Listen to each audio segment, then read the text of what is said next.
تو 30,000 سے نیچے تو ڈکلیئر کرنے کی کوئی ضرورت نہیں ہوتی, آپ رکھ سکتے ہیں.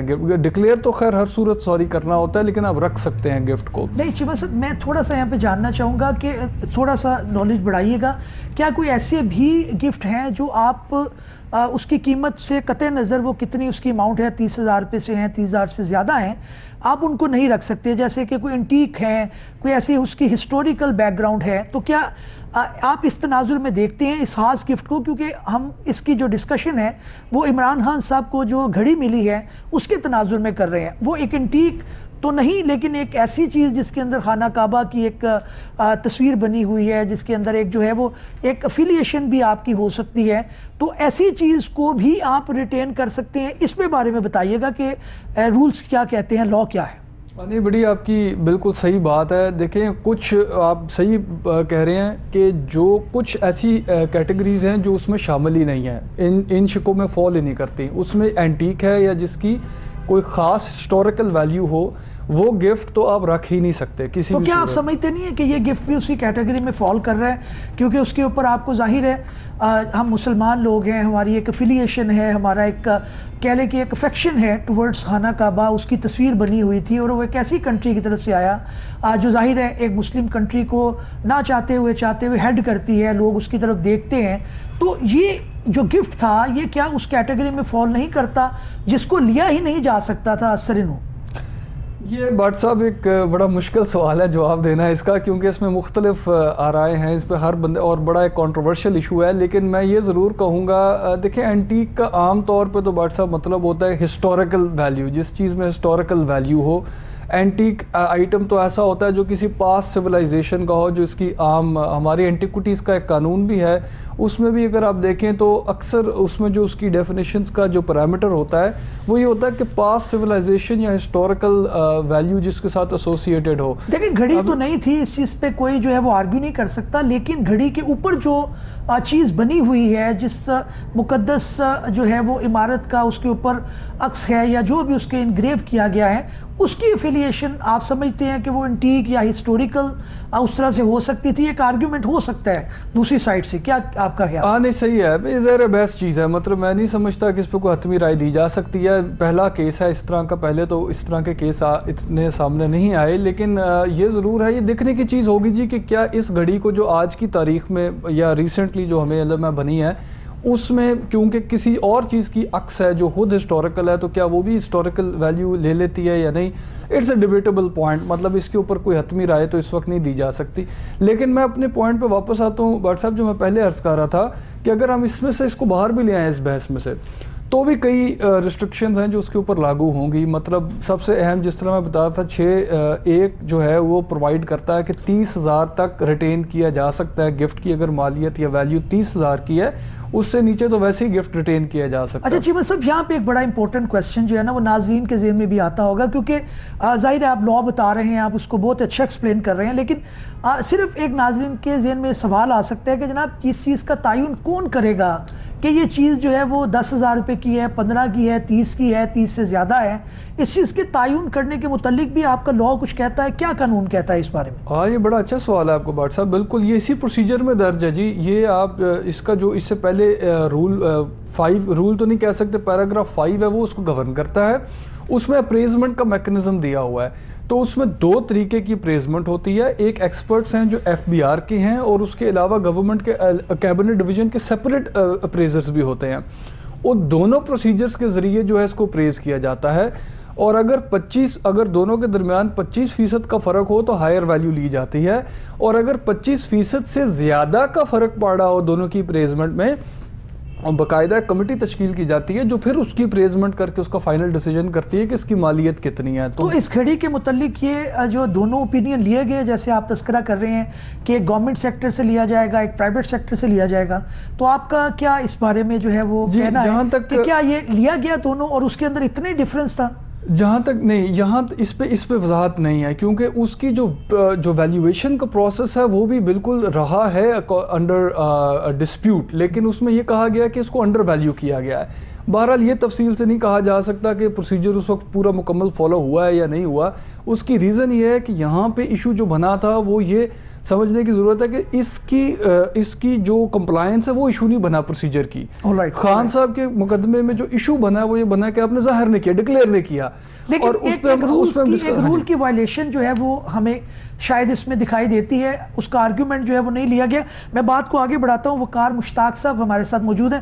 وقار صاحب یہ بتائیے گا کہ آپ کی نظر کے اندر جو ہے یہ معاملہ کس طرح سے چلا ہے, کیا اس کے اندر آپ سمجھتے ہیں کہ جو رولز ہیں وہ آپ نے ظاہر ہے اس کو آپ نے گو تھرو کیا ہے, آپ کیا سمجھتے ہیں کہ یہ جو توشہانہ کا معاملہ ابھی زیر سماعت ہے, ابھی ہائی کورٹ پہ غالباً جو ہے وہ زیر سماعت ہے, تو اس صورت کے اندر رولز کی یہ کوئی وائلیشن آپ کو دکھائی دیتی ہے یا رولز کو فالو کیا گیا؟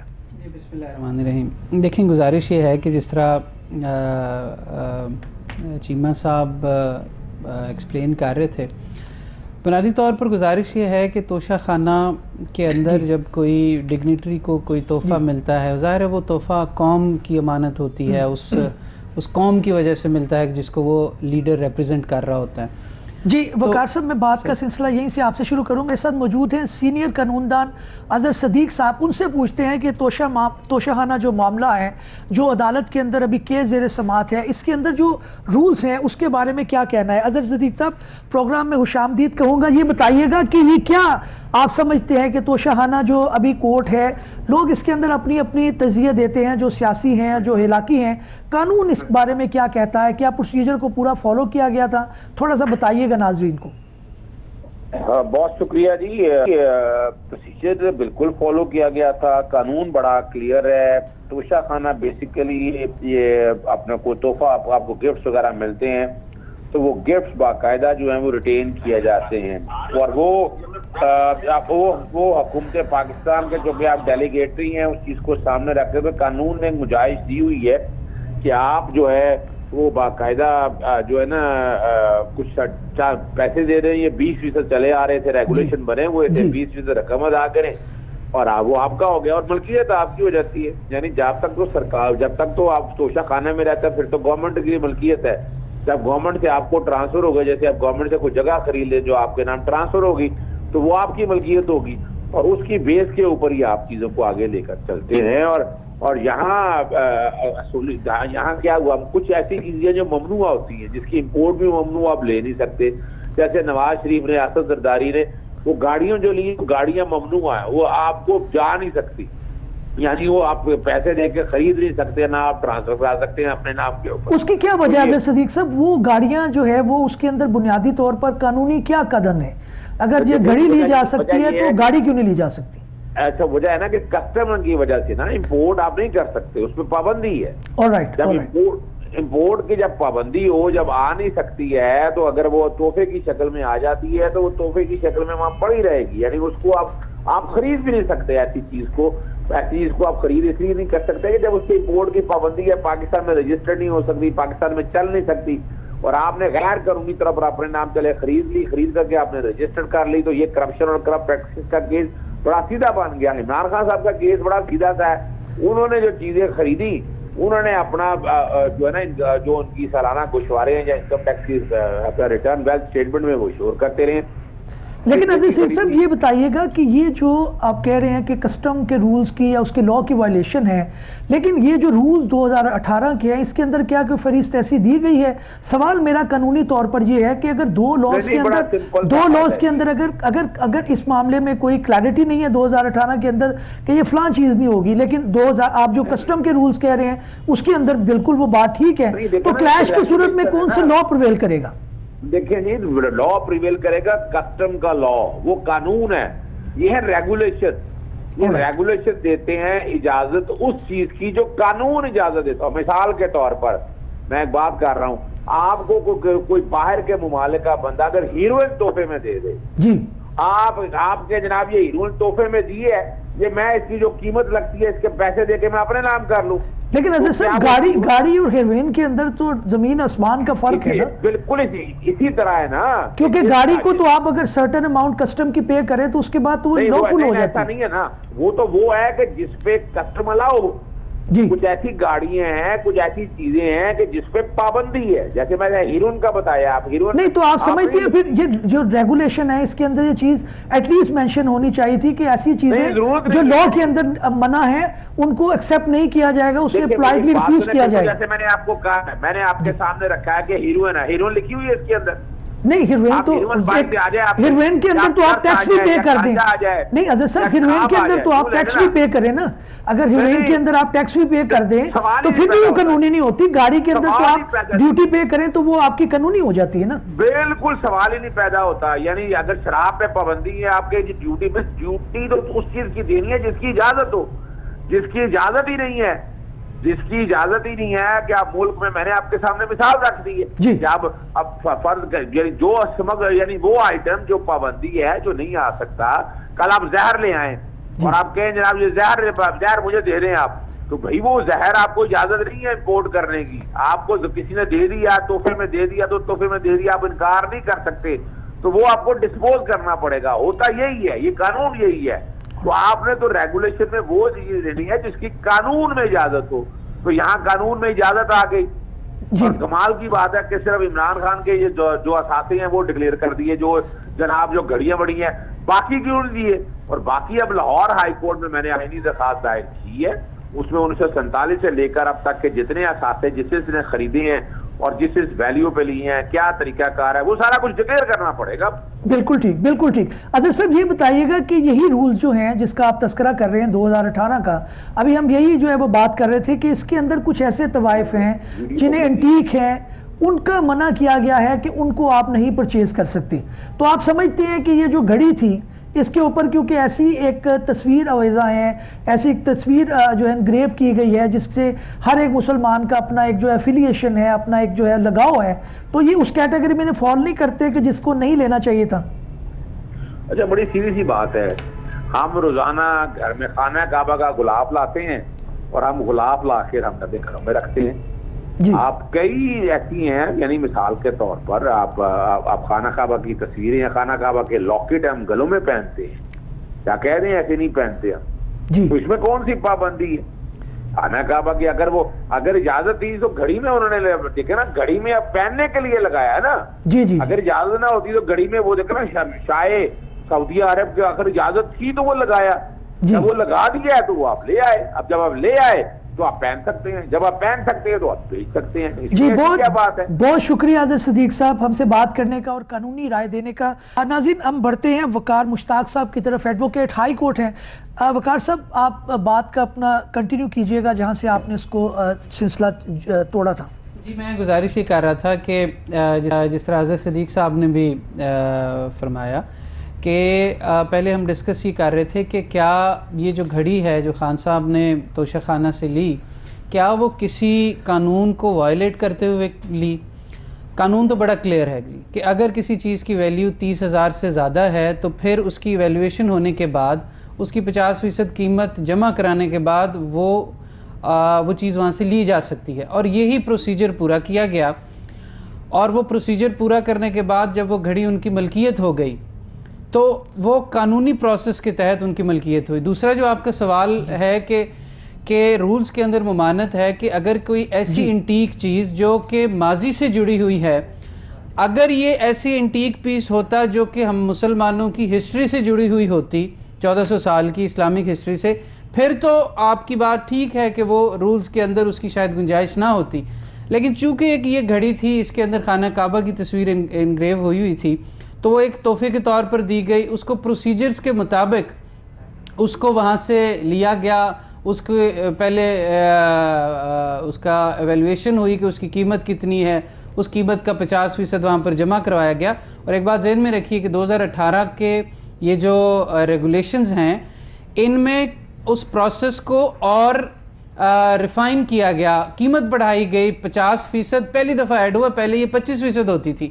تو گزارش یہ ہے کہ اس سارے پروسیس کے دوران مجھے تو کوئی اللیگیلٹی نظر نہیں آتی ہے کہ ایک ہیڈ آف دا گورنمنٹ کو تحفہ ملا, اس نے توشہ خانہ میں جمع کرایا, اس کی ایویلویشن ہوئی, پھر اکارڈنگ ٹو پروسیجر اس کا 50% جمع ہوا اور وہ گھڑی انہوں نے اپنے پاس رکھ لی. تو بظاہر تو یہ لگتا ہے کہ اس سے سارا جو ہے وہ رولز کو مد نظر رکھتے ہوئے یہ سارا ہوا. دوسری بات جو اظہر صدیق صاحب نے کی وہ بڑی ضروری ہے. انہوں نے کہا کہ 2 گاڑیاں جو کہ کسٹم ایکٹ کے تحت پاکستان میں وہ گاڑیاں امپورٹ ہی نہیں ہو سکتی تھیں. توشہ خانہ کا کور لے کر وہ گاڑیاں نہ صرف وہاں سے کم قیمت پہ ڈکلیئر کروا کے وہاں سے لی گئیں, بلکہ مجھے یاد ہے ایک اور بات کہ تو مملکت ترکیہ کے پریزیڈنٹ اور پرائم منسٹر پاکستان آئے تو انہوں نے وہاں ہمارے جو پرائم منسٹر تھے ان کی خاتون اول کو ایک ہار دیا جو کہ توشہ خانہ سے چوری کر لیا گیا. تو گزارش یہ ہے کہ ایک جگہ وہ ٹرانزیکشن ہے جہاں پر رولز فالو ہو رہے ہیں, ریٹن لا کو فالو کیا جا رہا ہے, اور لا بھی وہ ہے جس میں انہانس کیا گیا ہے پروسیس کو, مور فول پروف کیا گیا ہے. وہاں پر تو ہم تنقید کرتے ہیں, لیکن دوسری طرف جو اظہر صدیق صاحب نے ایک اور بات ٹھیک کی کہ انہوں نے پٹیشن کی ہوئی ہے, جیسے عاصم حفیظ صاحب نے فیڈریشن آف پاکستان سے سارا ریکارڈ مانگ لیا 1947 سے اب تک کا. حالانکہ فیڈریشن کے کاؤنسل جو تھے وہ بڑے ریلیکٹنٹ تھے کہ جی یہ معاملہ جو ہے پبلک نہیں کیا جا سکتا. تو اس پر ظاہر یہ کیس آگے چلے گا اور بہت سارے پردہ نشینوں کے نام آئیں گے, بہت ساری ڈیٹیلز جو ہیں وہ سرفیس پہ آئیں گی, تو اس سے یہ پھر معاملہ ظاہر ہے مزید آگے چلے گا. جی وقار صاحب بہت شکریہ. ناظرین یہاں پہ وقت ہوا ایک بریک کا, بریک کے بعد واپس گفتگو کا آغاز یہیں سے شروع کریں گے.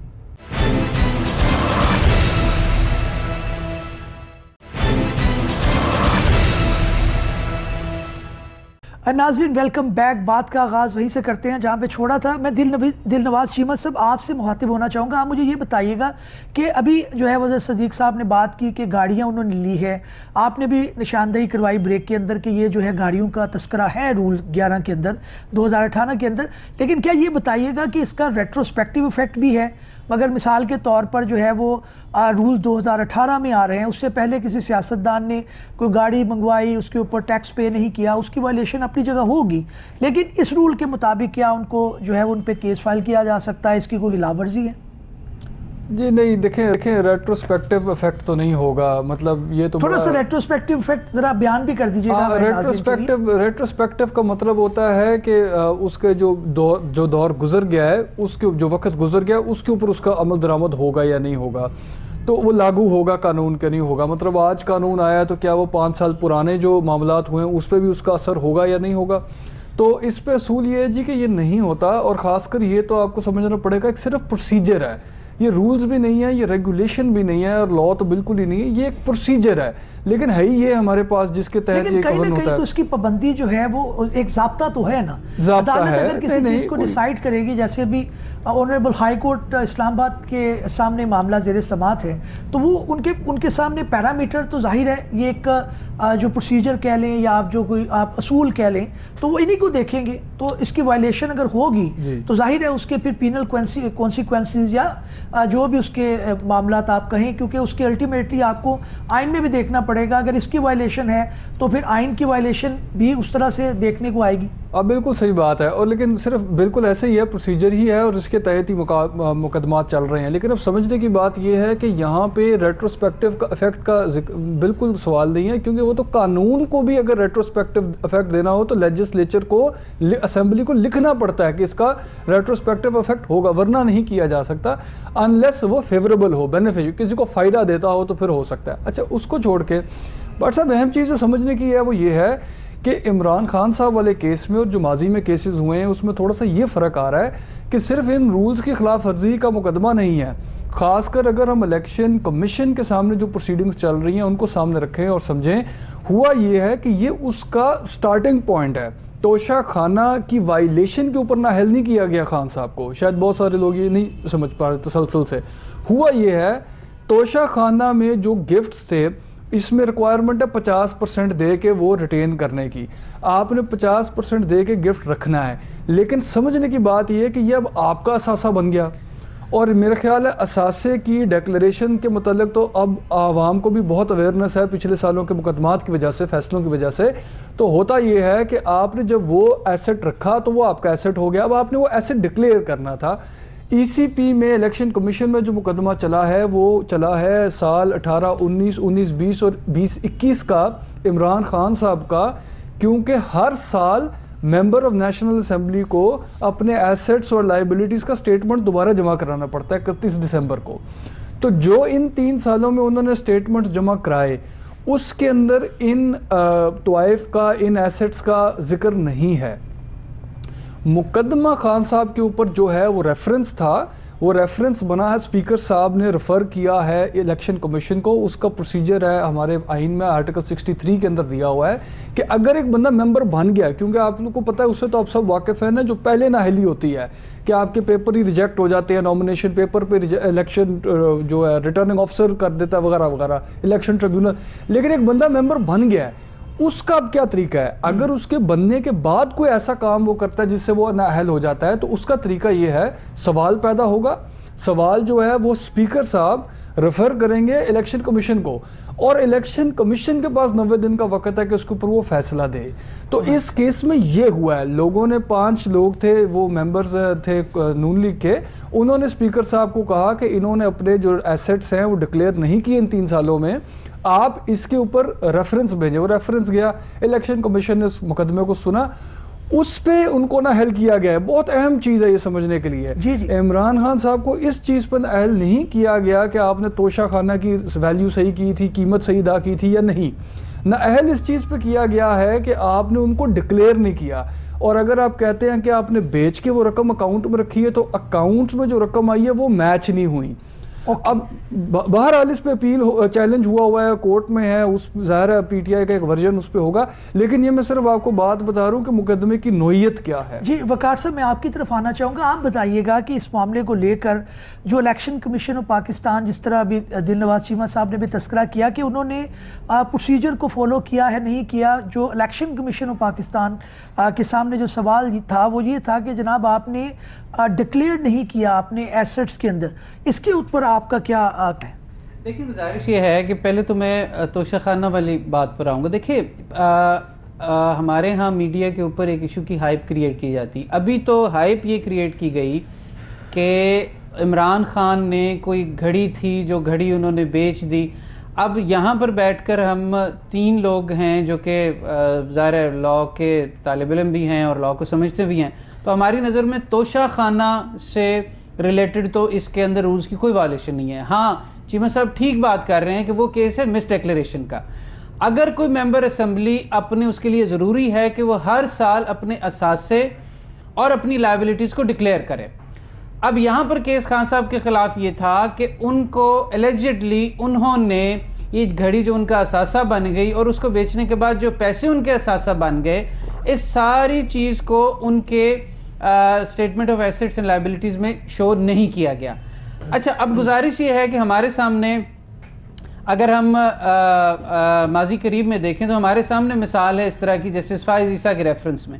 وہاں پر آنریبل سپریم کورٹ نے یہ ڈکلیئر کیا کہ جی مس ڈیکلیریشن کا کیس زیادہ سے زیادہ ایف بی آر کا کیس ہے، اور انہوں نے وہ ریفر کیا معاملہ ایف بی آر کو کہ ایف بی آر اپنا آتھرائز آفیسر کو جو کہ امیجیٹ فیملی تھیں جسٹس فائز عیسیٰ، آنریبل جسٹس فائز عیسیٰ کی، سرینا عیسیٰ صاحبہ ایف بی آر کے آفیسر کے سامنے پیش ہوں گی، اور یہ زیادہ سے زیادہ کیس مس ڈیکلیریشن کا یا نان ڈیکلیریشن کا ہے، وہ ذمہ داری کا تعین کریں گے کہ اس پر کتنا جرمانہ بنتا ہے یا ایف بی آر کے لاز کے مطابق اس کو کیسے لے کر چلنا ہے. تو میری نظر میں، میری ناقص رائے میں یہ ڈسکوالیفیکیشن کا کیس نہیں بنتا تھا. یہاں پر گزارش یہ ہے کہ یہاں پر اگر 1 منٹ کے لیے فرض کریں کہ توشہ خانہ سے اس گھڑی کو رولز کو فالو کرتے ہوئے خرید لیا گیا، اور پھر وہ گھڑی جو ہے جو خان صاحب کا موقف ہے اس کو پروسیجرز کے تحت لے کر اس کو فار ایگزامپل کسی جگہ پر اس کو سیل کر دیے گا، اور سیل کر کے جو پیسے آئے ان سے اس کو اپنے پاس اس کو ایسٹ بنا کے نہیں رکھا گیا، انہی پیسوں سے کوئی اور چیز سڑک یا کوئی چیز میں وہ انویسٹ کر دی گئی. اس کو گزارش یہ ہے کہ اگر اسی سال کے اندر وہ پیسے آ کر آگے وہ آپ اس کو کر دیتے ہیں ٹیم پر مینج، وہ آپ کا ایسٹ نہیں ہے. That does not come into the definition of your assets until and unless وہ آپ کے اکاؤنٹ کے اندر موجود ہے اور آپ نے اس سے کوئی اور ایسٹ کریٹ کر لیا. تو یہ بات تو طے ہو گئی. وقار میں تھوڑا سا یہاں پہ آپ سے جاننا چاہوں گا. آپ نے آنریبل جسٹس قاضی فائز عیسیٰ صاحب کے کیس کا حوالہ دیا، آپ کو ڈفرنس تھوڑا سا نظر آ رہا ہے یہاں پہ؟ آرٹیکل 63 جو ہے وہ یہ ریکوائر کر رہا ہے اور ریفرنس بھیجا جا رہا ہے آپ کے کمپیٹنٹ فورم سے towards the election commission of Pakistan. تو یہاں پہ جو ایک ریکوائرمنٹ ہے وہ زیادہ جو ہے وہ سخت دکھائی دیتی ہے, اس کی پابندی جو ہے وہ زیادہ دکھائی دیتی ہے. تو آپ کیا سمجھتے ہیں کہ دونوں میں مماثلت ہے یا ڈفرینس ہے؟ نہیں دیکھیں, ایک بات تو دیکھیں, میں تو بات کر رہا تھا اصول کی کہ سپریم کورٹ نے پہلے اسی طرح کے کیس میں کیا اصول وضع کیا. جہاں تک بات ہے ایک ممبر آف پارلیمنٹ کی, اس نے ظاہر ہے آرٹیکل 62 اور 63 کے ایمبٹ میں اس کو دیکھنا ہے. اس نے صادق اور امین والی جو ہماری ایک اوپن اینڈڈ لیجسلیشن ہے ہمارے آئین کے اندر, اس کے تناظر میں دیکھنا ہے. وہ ایک آپ کی بات بالکل ٹھیک ہے, چونکہ ہمارے ہاں آئین کے اندر 62-63 موجود ہے جو کہ ایک اوپن اینڈڈ ایک شکیں ہیں قانون کی, اور ورسز ایک سٹنگ جج ہے جس کے اوپر کرپٹ پریکٹسز کا الیجڈلی ایک کیس بنایا گیا تھا. سو یہ دونوں مختلف سینیریوز تو ہیں, بٹ اگر ہم اس کو اس سینیریو میں دیکھیں کہ وہاں پر عدالت نے کیا اپنا اس چیز میں اصول طے کیا, تو وہ یہ ہے کہ ایف بی آر یہ طے کرے گا, ایف بی آر یہ دیکھے گا کہ ان کے کون سے لاء کی وائلیشن ہوئی ہے, اور وہ آگے دیکھیں کسی کو عدالت سے نااہل ڈکلیئر کروانے کے لیے بھی تو کسی جگہ سے کوئی ڈیکلیریشن ہوگا نا, کہیں سے کوئی اتھارٹی, کوئی کمپیٹنٹ کورٹ اس کو ڈکلیئر کرے گی کہ اس نے یہ کرپٹ پریکٹسز کی ہیں یا اس وجہ سے یہ مس ڈیکلیریشن ہے. جی میں دل نواز چیمہ صاحب کی طرف بڑھوں گا. چیمہ صاحب یہ بتائیے گا, جیسے وقار نے ابھی تذکرہ کیا کہ آپ سمجھتے ہیں کہ الیکشن کمیشن آف پاکستان کے جو اپنے لاس ہیں ان کو اس کے اوپر بھی ایک اعتراض اٹھایا جا رہا ہے کہ اگر یہ معاملہ ایسا تھا بھی جس کے اندر کوئی جو ہے وہ توشاہانہ کے رولز کی وائلیشن تھی یا پھر ایف بی آر کے کسی رولز کی وائلیشن تھی, تو تب بھی اس معاملے کا ایک ٹرائل چلنا چاہیے تھا. ان کو سر دست جو ہے وہ یا امیجیٹلی ڈسکوالیفائی کا ڈکلیئر کرنا ایک چیز جو ہے وہ قانون کے برعکس نظر آتی ہے. جی, اور یہی جو گراؤنڈ ہے آپ کہہ سکتے ہیں کہ پی ٹی آئی کا عمران خان صاحب کا سب سے اہم گراؤنڈ, جو سب سے امپورٹنٹ گراؤنڈ انہوں نے اپنی پلیڈنگز میں اپنے کیس میں رکھا ہے الیکشن کمیشن کے سامنے, وہ یہی ہے کہ الیکشن کمیشن کے پاس اب اختیار نہیں ہے, الیکشن کمیشن صحیح فورم نہیں ہے اس معاملے کا فیصلہ کرنے کے لیے, کیونکہ وہ کورٹ نہیں ہے. جو ڈیکلریشن ہوتی ہے, آپ کو پتہ اپنا جو 62 اور 63 میں جو اکثر ڈیکلریشن ہوتی ہے کسی بندے کی, یا ٹو بی مس کانڈکٹ کی یا انلیگیلٹی کی یا ٹو ناٹ بی سیگیشیس اینڈ امین, جس کو ہم صادق اور امین عام کہتے ہیں, اس میں جو ڈیکلریشن چاہیے ہوتی ہے وہ کسی کورٹ کی چاہیے ہوتی ہے. اس میں تھوڑا سا اتنی وضاحت نہیں ہے کہ کیا الیکشن کمیشن جو ہے وہ کورٹ تصور کیا جا سکتا ہے کہ نہیں, کیونکہ کورٹ ڈیفائن نہیں ہے اور کورٹ کی بڑی وائڈ میننگ بھی ہو سکتی ہے. کوئی بھی ٹرائیبیونل جس کے پاس اختیار ہے ایویڈنس سننے کا اور فیصلہ دینے کا, اس کو بھی کورٹ تصور کیا جا سکتا ہے, لیکن اپنی اسٹرکٹ اور نیرو سینس میں election commission is not the court. تو پی ٹی آئی کی طرف سے یہی, عمران خان صاحب کی طرف سے یہی بحث ہے کہ الیکشن کمیشن کو کوئی اختیار نہیں ہے اس کے اوپر ڈیسائیڈ کرنے کا, یہ کوئی مجاز عدالت ہے وہ کر سکتی ہے. اور اس کے ساتھ ساتھ بڑا صاحب بات ہو رہی ہے, میں آپ کو دوسرا بھی بتا دوں, جو عمران خان صاحب کا دوسرا اہم گراؤنڈ ہے اس میں یہ ہے کہ جو الیکشن ایکٹ ہے اس کے اندر مس ڈیکلریشن آف ریٹرن جو ہے اس کے اندر وقت جو ہے وہ 120 دن کا ہے اگر اس کے اوپر کسی نے کارروائی کرنی ہے. یہ بڑا اہم ہے, یہ 137 ہے الیکشن ایکٹ کا, 137 سب 4.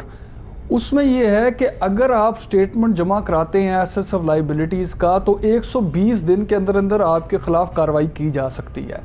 اب یہاں پہ بڑا اہم ہے کہ جو عمران خان صاحب کی طرف سے جو پلیڈ ہو رہا ہے وہ یہ ہو رہا ہے, دو گراؤنڈز اہم ہے کہ الیکشن کمیشن کا اختیار نہیں ہے, دوسرا کہ 120 دن تو گزر گئے تو اب کوئی کارروائی نہیں کی جا سکتی. دلواز چیمہ صاحب یہاں پہ ایک جو پوائنٹ ناظرین کے ذہن میں بھی آتا ہے as a student of law, میرے ذہن میں بھی آ رہا ہے, وہ یہ ہے کہ جب گورنمنٹ کے اندر لوگ خود ہوتے ہیں تو وہ تو اپنے خلاف کارروائی کرنے سے رہے. جیسے عمران خان صاحب نے توشاہانہ کا جو معاملہ ہے ان کے حکومت میں آنے سے بعد وہ معاملہ جو ہے وہ ہائی لائٹ ہوا, اور اس کے اندر الیکشن کمیشن کو جو ریفرنس بھیجنا ہے اسپیکر بھی ان کا ہے. تو یہ آپ کو لاء کہ مجھے لگ رہا ہے کہ ایسا ایک لاء ہے جس کے اندر 120 دن کی پابندی لگانے کا مطلب یہ ہے کہ کوئی بھی گورنمنٹ جو ہے وہ اپنے خلاف کارروائی نہیں کرے گی, اور 120 دن کے بعد جب کارروائی شروع ہوگی تو وہ اس جو ہے میعاد کا یا اس ٹائم کا وہ گراؤنڈ لیں گے اور ان کو جو ہے وہ معاملہ رفع دفع ہو جائے گا. تو یہ آپ سمجھتے نہیں ہیں کہ 120 دن کی جو ریکوائرمنٹ ہے یہ کوئی مناسب نہیں ہے؟ یہ آپ کا بہت بھٹ صاحب اچھا سوال ہے، کیونکہ اس کو اپنے پورے اس کے پس منظر میں دیکھنا پڑے گا. بالکل ٹھیک کہہ رہے ہیں کہ عام طور پہ تو یہی ہوگا جو حکومت میں وہ کیوں کارروائی کرے گا، لیکن یہ قانون کی شک ہے. اس کا میں آپ کو بتا دوں، لیکن اس کی جو تشریح الیکشن کمیشن نے کی، اب دیکھیں گے اعلیٰ عدلیہ جو ہے اس کو کیسے دیکھتی ہے. الیکشن کمیشن نے بہرحال اس 120 دن کی لمٹ کو اپنے اوپر بائنڈنگ نہیں تصور کیا. اس کی ریزنز ہیں کیونکہ آئینی جو شکیں ہیں جو اختیار دیتی ہیں الیکشن کمیشن کو کہ وہ اختیار استعمال کر سکتا ہے، جو پاور کر سکتا ہے اپنی استعمال، جس کے تحت وہ فری اور فیئر الیکشن کروانے کا پابند ہے. اس نے انشور کرنا ہے ملک میں فری اینڈ فیئر الیکشن ہو. اس کا قانون بھی اس کو اجازت دیتا ہے کہ آپ ہر پروسیجر فالو کر سکتے ہیں اس چیز کو اچیو کرنے کے لیے. تو انہوں نے اس چیز کو اس پس منظر میں دیکھا ہے کہ ہم نے 120 دن کی لمٹ تو ہے، لیکن کیا اس کی بیسس پہ اگر ہمارے سامنے بظاہر ایک مس ڈیکلریشن، ایک کرپٹ پریکٹس، یہ قانون میں کرپٹ پریکٹس بھی ہے الیکشن ایکٹ میں، مس ڈیکلریشن کرنا ایک کرپٹ پریکٹس ہو رہی ہے، ایک بالکل جو ہے وہ غلط بیانی ہو رہی ہے، تو کیا اس کو نظر انداز کر دیا جائے گا؟ انہوں نے یہ ہولڈ کیا کہ نہیں. اب دیکھنا ہوگا کہ سپیریئر کورٹس اس کو کیسے دیکھتی ہیں. جی وقار، میں آپ سے جاننا چاہوں گا کہ آپ کیا سمجھتے ہیں کہ یہ جو رولز ہیں اس کے اندر کوئی پینل کانسیکوینسز بھی ہیں، دوسرے لاز بھی اس کے اندر انوالو ہو رہے ہیں؟ معاملہ بھی آنریبل ہائی کورٹ اسلام آباد کے سامنے زیر سماعت ہے، ادھر دوسرے لاز کو بھی ظاہر ہے پرکھا جائے گا، دیکھا جائے گا، دونوں سائڈیں اپنے آرگومنٹ کریں گی. لیکن اگر پرٹیکولرلی ان رولز کی بات کی جائے جو 2018 کے اندر آئے ہیں، اس کے اندر کوئی پینل کانسیکوینسز بھی ہیں کہ اگر کوئی سیاستدان یا کوئی بیوروکریٹ کوئی جو ہے وہ تحفہ لیتا ہے اور اس طرح سے کسی رولز کی یا کسی جو ہے وہ اصول کی یا کسی ضابطے کی جو ہے وہ خلاف ورزی کرتا ہے تو اس کو یہ سزا ملے گی یا یہ چیز ہوگی؟ نہیں، اس میں کوئی پینل کانسیکوینسز تو مجھے نظر نہیں آئے، لیکن ظاہر ہے اگر وہ اس پر الیکشن ایکٹ کے تحت جس طرح عمران خان صاحب کے خلاف مس ڈیکلیریشن کا یا کرپٹ پریکٹسز کا کیس ہے تو اس طرح کا ایک کیس بن سکتا ہے. میں آپ کو ایک اور ضمناً عرض کرتا چلوں کہ جس طرح میرے بھائی چیمہ صاحب نے فرمایا کہ جی 120 دن کا جو ٹائم دیا گیا ہے، الیکشن کمیشن نے کہا نہیں اپنے فیصلے دیتے ہوئے یہ ایزیوم کر لیا کہ چونکہ حکومت ہوگی تو اس کا بینیفٹ ملے گا. گزارش یہ ہے کہ الیکشن کمیشن تو آزاد ادارہ ہے نا جی، الیکشن کمیشن کے پاس تو کانسٹیٹیوشنل مینڈیٹ ہے. لیکن یہ تو کہنے کی باتیں ہیں، آپ کو بھی پتا ہے پریکٹیکلی تو یہ ہوتا ہے جب آپ گورنمنٹ میں ہیں تو الیکشن کمیشن جو ہے وہ بھی آپ کے زیر تاب ہوتا ہے، آپ کا اسپیکر بھی ہوتا ہے. کانسٹیٹیوشنلی اور legally election commission of Pakistan میں ہر سال ممبران اسمبلی اپنے ریٹرن جمع کرواتے ہیں. الیکشن کمیشن جو ہے وہ 120 دن کے اندر اس کی اسکروٹنی کر سکتا ہے. نہیں، آپ کا بندہ اوپر لگا ہے وہ آپ کی اسکروٹنی کرتا ہی نہیں ہے. دیکھیں، گزارش یہ ہے کہ الیکشن کمیشن آف پاکستان کی آپ کانسٹیٹیوشن میں اس کی کمپوزیشن دیکھ لیں کہ الیکشن کمیشن نے، دیکھیں میں اس کو رول آؤٹ نہیں، دیکھیں ایف بی آر پر اگر معاملہ ہوتا تو پھر یہ کہا جا سکتا تھا کہ جی ایف بی آر چونکہ directly answerable to the prime minister ہے، فار ایگزامپل یہ فرض کر لیتے ہیں. لیکن الیکشن کمیشن آف پاکستان نے تو وہ تو کسی قانون کے تحت پرائم منسٹر کے انڈر نہیں ہے، وہ کانسٹیٹیوشنل ایک اینٹی ہے جو کہ آزاد ہے. اب گزارش یہ ہے کہ اگر قانون کے اندر یہ لکھا ہوا ہے کہ 120 دن کے بعد اس کو چیلنج نہیں کیا جا سکتا، تو جب تک قانون کی وہ شک سٹرائک ڈاؤن نہیں ہوتی اور الٹرا وائرس ڈکلیئر نہیں ہوتی تو اس پر منوان عمل ہونا ہے. اور دوسری بات آپ سمجھتی ہیں کہ جو الیکشن کمیشن ہے ان کو بھی یہ سوال کیا جا سکتا ہے کہ جناب آپ 120 دن کے بعد آئیں، آپ کیا سوئے رہے ہیں، آپ نے کارروائی ان کے رولز کے اندر کیا ہے، میری یہی اوپر کارروائی ہو تاکہ ادارے جو ہے اپنا کام کریں. میری یہی سبمیشن ہے. دیکھیں نا، ہر ممبر اسمبلی کے لیے یہ ضروری ہے کہ وہ اپنی ہر سال کی return during his public office وہ جمع کروائے.